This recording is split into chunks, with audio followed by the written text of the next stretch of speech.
관포지교라는 사자성어가 있습니다. 관포지교. 관중과 포수가의 우정, 그런 의미입니다. 서로를 믿어주는 매우 진한 우정을 뜻할 때 관포지교라고 하는 사자성어를 쓰죠. 관중과 포수가는 어느 날 같이 장사를 하게 되었습니다. 사업을 한 거죠. 근데 관중은 이제 항상 이제 친구 모르게 자기 몫을 떼어서 이제 가져갔습니다. 이때 이제 이것을 지켜보던 하인이요 포수가에게 이 일을 일러 바칩니다. 그때 포수가가 이렇게 말합니다. 관중은 나보다 가난하니 당연히 많이 가져가야지. 대수롭지 않게 생각한 거죠. 관중이 벼슬을 하려다가 3번이나 실패했습니다.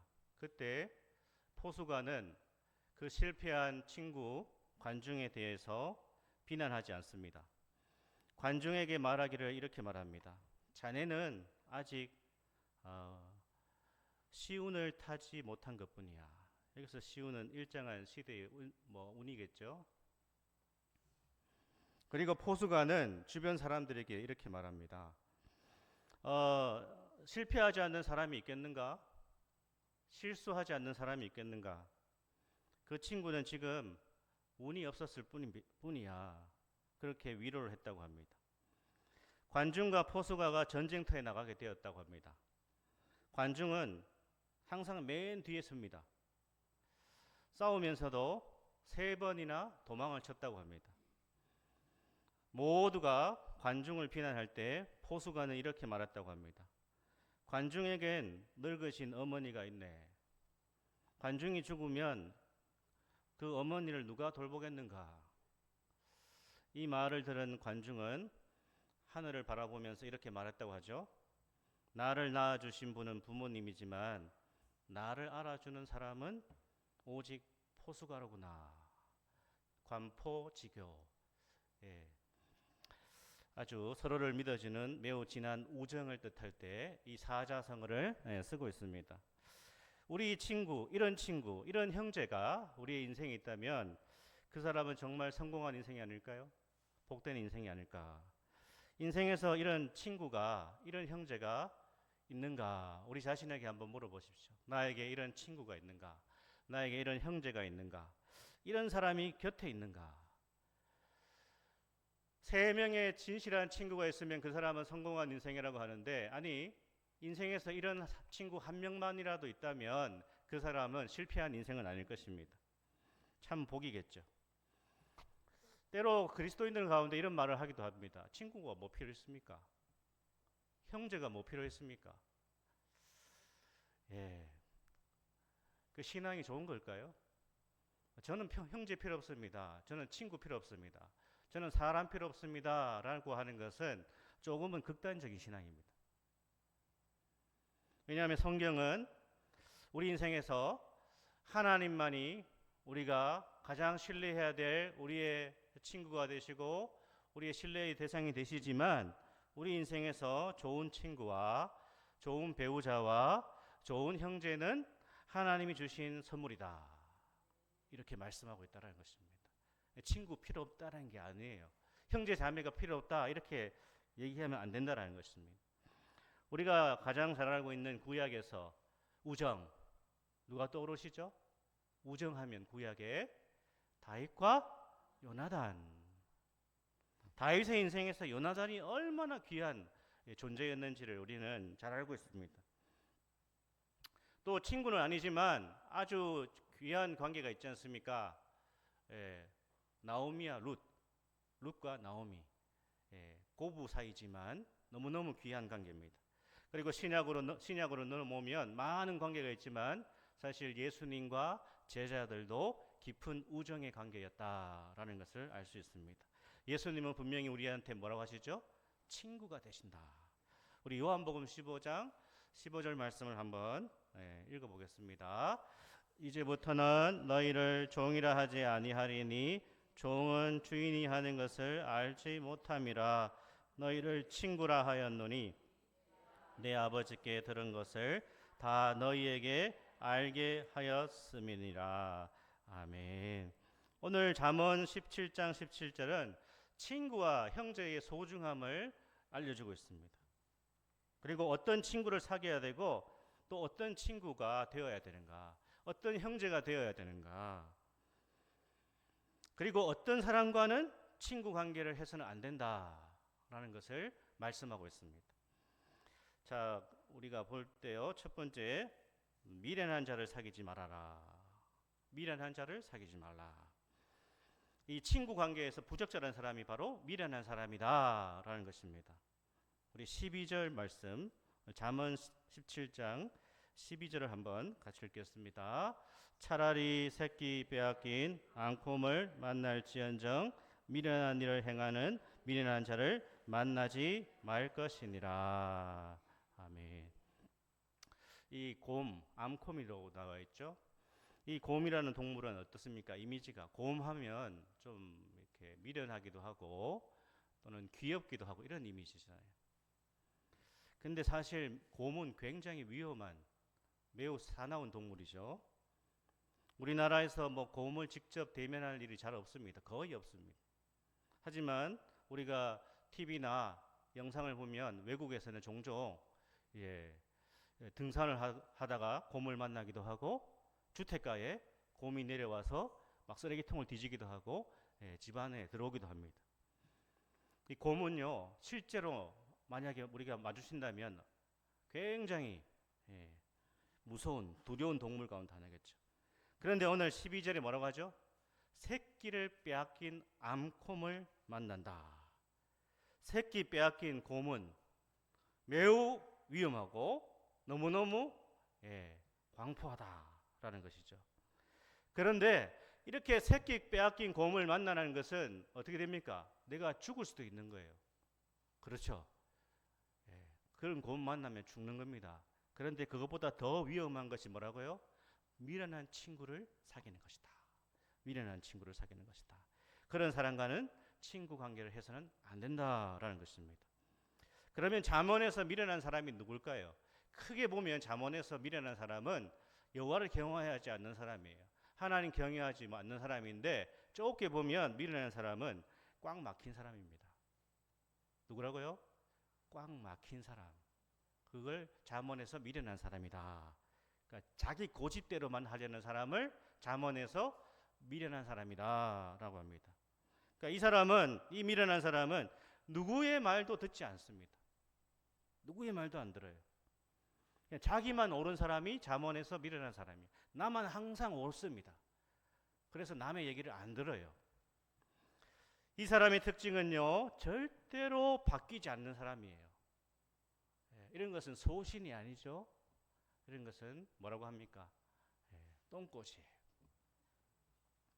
이 사람에 대해서 16절은 이렇게 말합니다. 16절을 읽어볼까요? 16절, 미련한 자는 무지하거늘 손에 값을 가지고 지혜를 사려 함은 어찌민고. 좀 어렵죠. 다른 번역을 볼까요? 자, 한번 읽어보겠습니다. 미련한 사람의 손에 돈이 있은들 배울 마음이 없으니 어찌 지혜를 얻겠느냐. 이렇게 번역했습니다. 이 사람의 수중에 돈이 있습니다. 지혜를, 이건 다 어떤 비유죠. 비교고. 손에 돈이 있지만 지혜를 사지 못하는 것은 배울 마음이 없어서다라는 거예요. 그러니까 내가 다 맞다라고 생각하기 때문에 배울 마음이 없습니다. 절대 남의 말을 듣지 않는다는 것입니다. 하지만 잠언은 뭐라고 하죠? 우리는 항상 배움의 자세를 가져야 된다. 심지어 미물에게서라도 배워야 된다. 30장으로 넘어가 볼까요? 우리 그 스크린을 한번 넘겨보십시오. 30장에 이런 하찮은 미물에게서도 배우라. 24절부터 28절인데 우리 한번 읽어보겠습니다. 땅에 작고도 가장 지혜로운 것 넷이 있나니 곧 힘이 없는 종류로되 먹을 것을 여름에 준비하는 개미와 약한 종류로되 집을 바위 사이에 짓는 사반과 임금이 없으되 다 때를 지어 나아가는 메뚜기와 손에 잡힐 만하여도 왕궁에 있는 도마뱀이니라. 아멘. 개미와 사반과 토끼 종류죠. 메뚜기와 도마뱀, 이러한 참 미물에게서도 배워야 된다. 그렇습니다. 어린아이에게서도 배울 것은 배워야 된다. 그것이 바로 지혜로운 사람이다. 이런 사람은 어떤 사람이죠? 열린 마음을 가진 사람이에요. 열린 마음, 이것이 중요합니다. 마음이 열려 있어야 됩니다. 근데 우리의 문제는요, 나이가 들어갈수록 마음이 굳어지고 마음이 계속 닫혀버립니다. 그래서 나이가 들어서 열린 마음을 가진다는 것은 쉽지 않습니다. 그런데 나이가 들어갈수록 마음이 굳어지면요, 계속 퇴보합니다. 어떤 분야든지 퇴보합니다. 시대에 뒤처지게 됩니다. 근데 뭐만 강해지죠? 마음은 굳어지는데 쓸데없는 자존심은 강해집니다. 그래서 고생은 자기 다 혼자 하는 거예요. 왜? 쓸데없는 고집만 늘어나니까. 나이 들어가지고 이제 시대가 바뀌면 모르는 게 많습니다. 그럼 어떻게 해야 됩니까? 열린 마음을 가진 사람들은 물으면 됩니다. 젊은 사람한테 물으면 되고 아는 사람한테 물으면 되는데 뭐가요? 이 쓸데없는 자존심 때문에 절대로 남한테 뭔가를 배우려고 하지 않습니다. 고생은 누가 한다고요? 고생은 자기 자신이에요. 왜? 그 자존심 때문에. 그 자존심 때문에 고생을 합니다. 그래서 잠언은 이런 미련한 사람과 가까이 하지 않아야 된다. 어떤 사람이요? 어떤 사람? 마음이? 어떤 사람? 마음이 굳은 사람, 마음이 닫혀있는 사람, 이런 사람은 가까이 하지 않아야 된다. 어떤 사람과 가까이 해라? 마음이 열려있는 사람. 그래야 계속 발전하고 계속 새로워질 수 있다.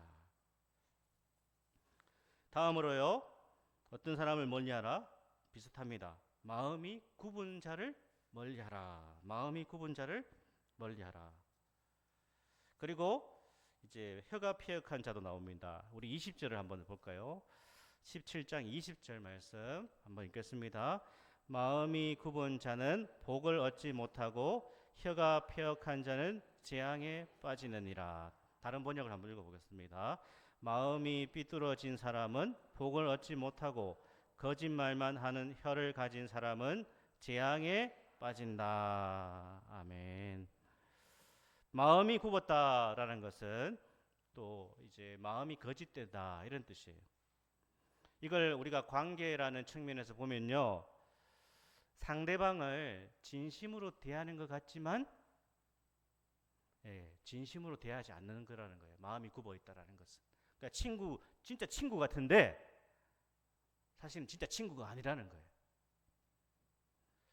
정말 친구 같은데 그 사람의, 그 친구의 상대방의 약점이나 아픔을 다른 데 가서 막 이렇게 누설하는 거죠.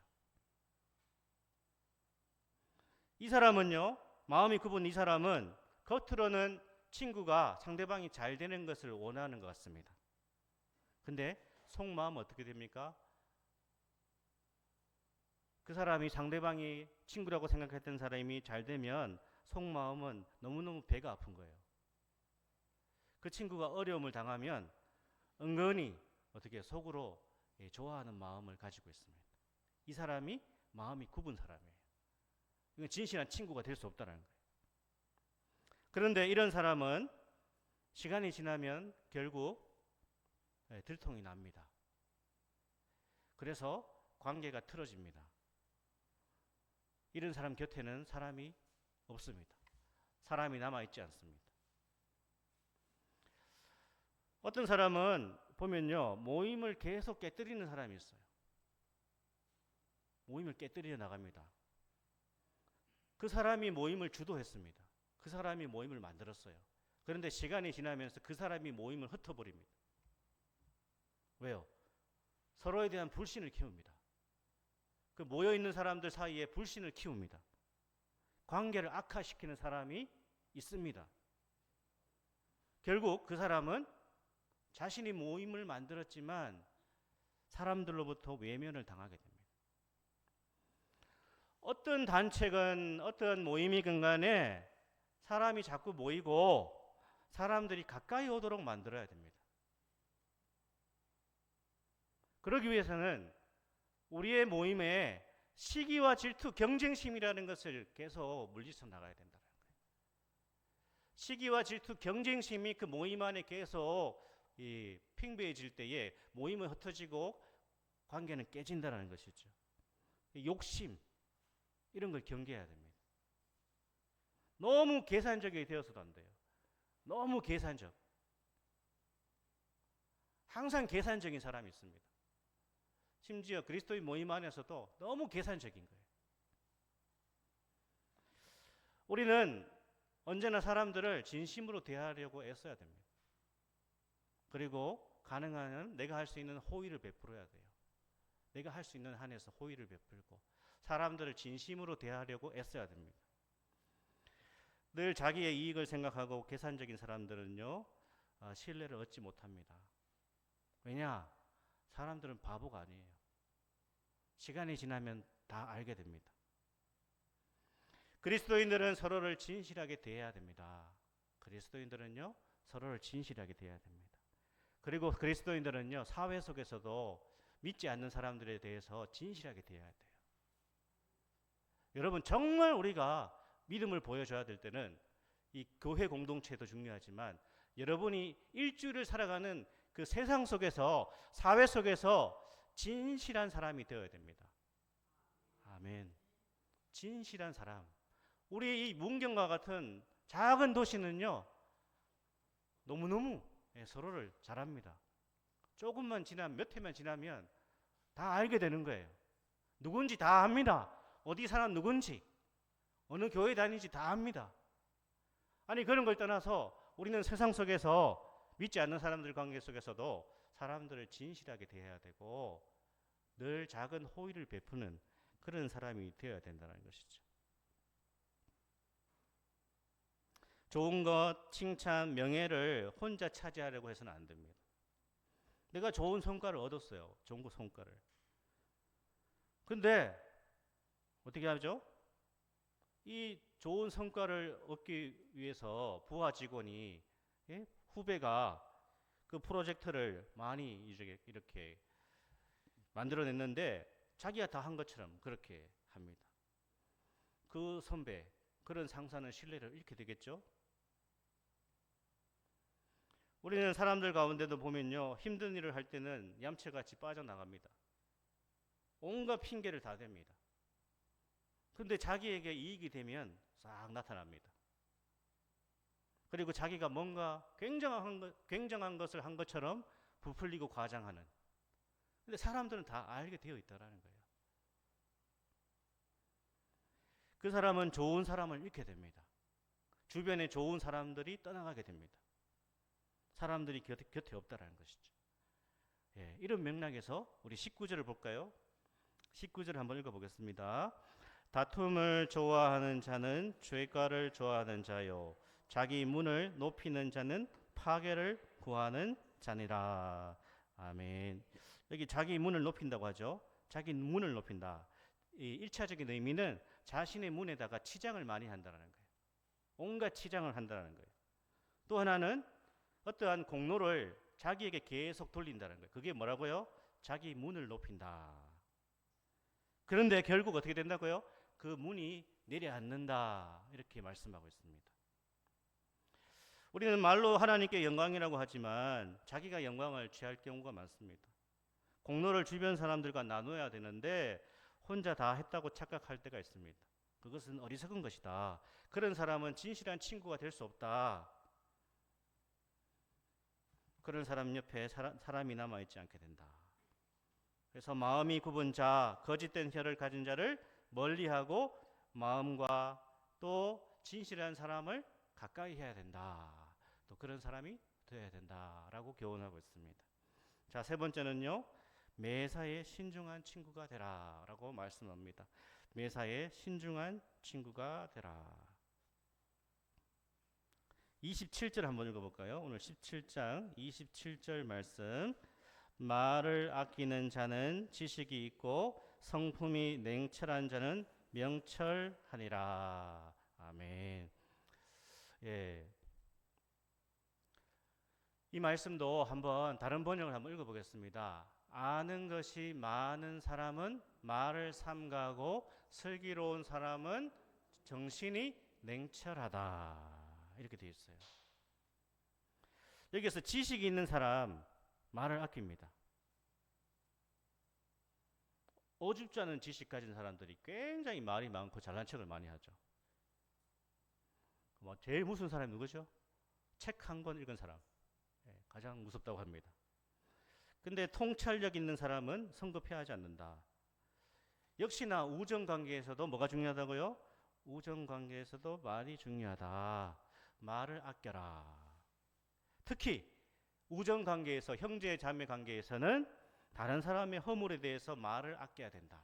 우리가 그 관포지교도 봤듯이 남의 잘못을 너무 가볍게 말하지 않도록 냉철해라. 신중해라. 그래서 가까울수록 조심해라. 부부 사이, 부모 자식, 친구, 교우 사이에도 늘 이것을 우리가 불변의 진리로 알고 있어야 된다. 왜 그런가? 어떤 관계든지요, 시간이 지나면 뭐가 보이죠? 그 사람의 약점이 보입니다. 시간이 지나면 그 사람의 단점이 보입니다.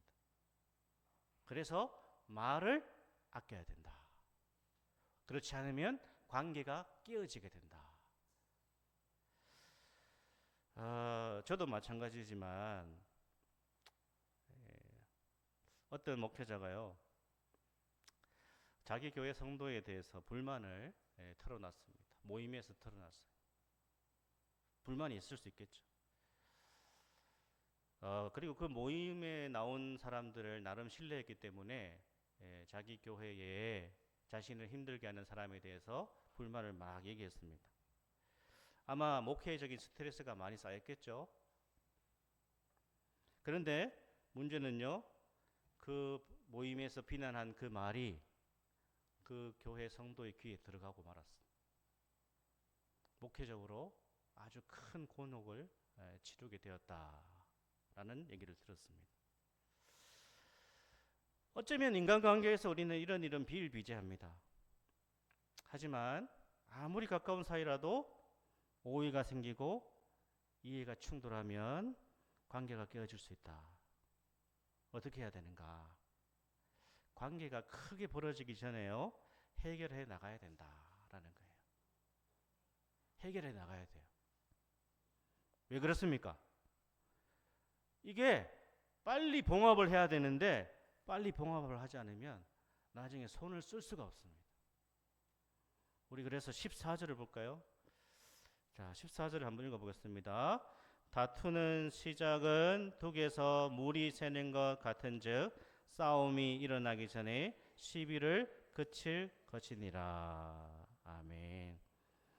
결국은 작은 다툼에서, 갈등에서 시작했다가 큰 싸움으로 갈 수 있다. 사람들이 싸우게 될 때 작은 것에서 시작하죠. 우리 성도님들도 어떻습니까? 가정에서 부부 싸움할 때 큰 것에서 시작 잘 안 하잖아요. 작은 것에서 시작하고, 부모 자식도 마찬가지고, 친구 사이도 마찬가지입니다.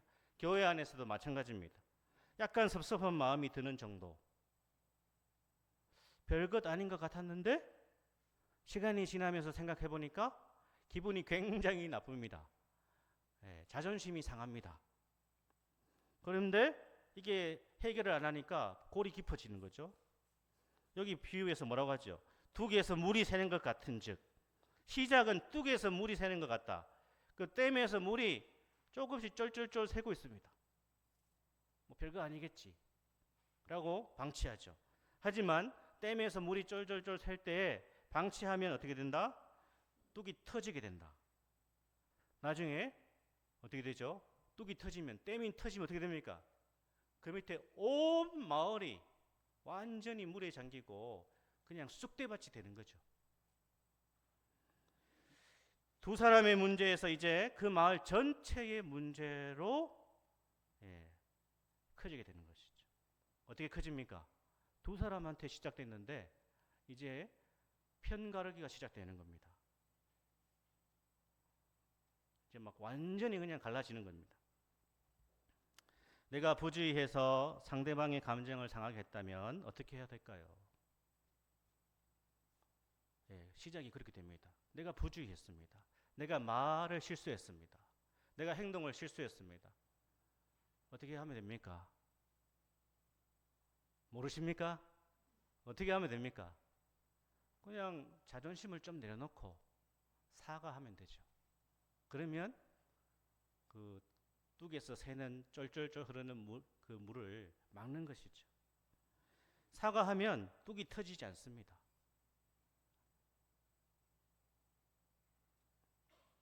문제는요, 모든 관계가 깨어지고 친구와 형제, 좋은 사람들을 잃게 되는 것, 그 알량한 우리의 자존심 때문이다. 우리가 살면서 다투고 갈등하고 깨지는 문제들이 죽고 사는 문제가 아니라는 겁니다. 우리는 그냥 내가 할 도리를 하면 되는 것입니다. 내가 실수한 것도 있으면요, 사과하시면 되고 오해를 풀어주면 됩니다. 최종 해결은 누가 하십니까? 하나님이 하시는 거예요. 그냥 나는 내가 할 도리만 하면 됩니다. 정말 누가 옳고 누가 그런지는 시간이 지나면 판가름이 나는 것입니다.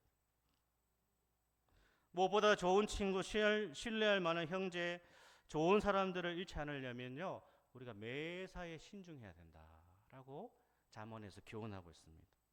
사랑하는 여러분, 가까울수록 조심해야 됩니다.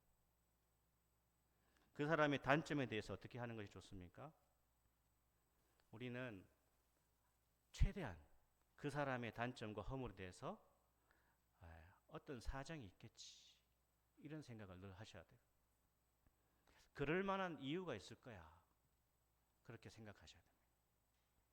우리의 신앙생활도 마찬가지입니다. 우리가 하나님 바라보고 교회 나오지만요, 사람들과의 관계 속에 있습니다. 보이는 것은 사람들입니다. 하나님은 보이지 않습니다. 정말 신앙으로, 독실한 신앙으로 하나님만 바라보고 나오지만, 그러나 우리 주변에는 늘 사람들이 있습니다. 사람들과 관계를 안 할 수가 없습니다. 그렇죠? 사람들과 관계를 안 할 수 없습니다. 성도님들은 목회자와 관계를 안 할 수가 없고요, 목회자는 성도들과 관계를 안 할 수가 없고, 성도들은 성도들과 관계를 안 할 수가 없습니다. 그런데 우리가 이 문제를 잘 정리하지 않으면 신앙생활이 힘들어집니다. 신앙생활이 힘들어져요. 하나님 때문에 힘든 것이 아니라 사람 때문에 힘들어집니다. 어쩌면 좋은 교회는요, 찾아가는 게 아닐 거예요. 좋은 교회는 찾아가는 게 아니라 좋은 교회는 내가 만들어가는 것입니다. 사람이라는 것이요, 항상 자기 위주로 보게 되고 또 내가 볼 수 있는 것도 한계가 있습니다. 그렇기 때문에 우리는 성급하게 우정관계를 판단하거나 형제자매를 판단하거나 결론을 내리지 않도록 매사에 신중해야 된다라는 것이 잠언의 교훈입니다. 이런 것을 조심해야 사람을 잃지 않게 되고 좋은 친구, 좋은 사람들을 우리 인생에서 늘 곁에 두게 된다라고 말씀하고 있습니다. 말씀을 맺겠습니다. 우리 잠언에서 보면 27장 17절에 이런 귀한 말씀도 있습니다. 한번 같이 읽겠습니다. 철이 철을 날카롭게 하는 것 같이 사람이 그의 친구의 얼굴을 빛나게 하느니라. 아멘. 좋은 친구, 좋은 형제, 좋은 사람들을 곁에 두는 것은 뭐라고요? 인생의 큰 복이다. 시간이 지나갈수록 좋은 사람을 알아볼 수 있는 지혜를 쌓으시고 나 역시 좋은 친구가 되시고 그런 우정으로 뭉친 여러분의 가정이 되시고 여러분의 사회생활이 되시고 우리 진리로 교회가 될 수 있기를 주님의 이름으로 축복합니다. 아멘.